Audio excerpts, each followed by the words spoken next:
Well, if you head over to the Fort Wayne International Airport, you could get a slice of important American history.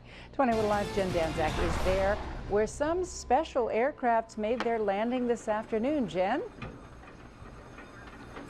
Well, Melissa, I'm here at the Atlantic Aviation Terminal at the airport where now four incredible aircrafts are going to be calling this spot home for the next 3 days. I am here in the B-29 Fortress fighter bomber jet that actually is part of World War II history. It's incredible to be in here and extremely humbling. And I'm in the instructor seat, and right next to me is the pilot for this incredible aircraft. His name is Mark Novak. So tell me all about this incredible aircraft. Well, the B-29, the one we're sitting in, Fifi, is a one-of-a-kind aircraft. Over 4,000 airplanes were produced, but she's the only one left flying. And they're built in the late parts of World War II, and then right after World War II. They were used in World War II and in Korea. Okay, so then what seat are you in right now? I'm in one of the two pilot seats. There's actually a crew. At the time when they flew them, there's a crew of 10 to 11. We actually fly with 6 now, but in the cockpit up front, we have 2 pilots, a bombardier, a flight engineer, there would have been a navigator and a radio operator, and in the back, there were 4 gunners in the back. Okay, so tell me just how important this aircraft is. I know that is part of ending the war. Tell me all about that. Well, it was the airplane that ended the war against Japan. This aircraft had capabilities that no other aircraft had that the United States had. It could fly 16 hours and carry 20,000 pounds of bombs.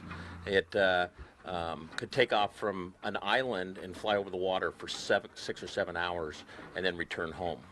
How tough is it to see out of this window? Because I know you know all about that. It's pretty amazing. It's almost, you can almost see too much with the big glass nose, but it was designed for the bombardier sat up front, so he had visibility to drop the bombs. Of course, the pilots had to be able to see.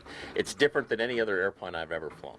Okay, and while Nathan's over here panning, I want to talk about this tunnel. So what goes on here? I know it has to deal with pressure, right? The B-29 was the first pressurized aircraft. There was actually crew in the front of the airplane and crew in the back of the airplane. So the only way that they could travel once they were pressurized was in this 33-foot-long tunnel. So the crew members would crawl back and forth in that tunnel to either pass information or to visit the other compartment. And so also talk about the incredible bombs. I know they're replicas, but tell me all about how heavy those are and everything. Like I said, it could carry up to 20,000 pounds, and it could so it could carry 20 500-pound bombs in each section. So there's a lot of tonnage back then. Okay, and there's also 3 other aircrafts, right? Yes, there's an A-26, which is local out of Huntington. The owner allowed me to bring it over today, and it's going to be here on display for the next 3 days. There's a Corsair, which is a Navy fighter plane, and it was in both World War II and in Korea. And then there's a C-45, which is a light transport airplane.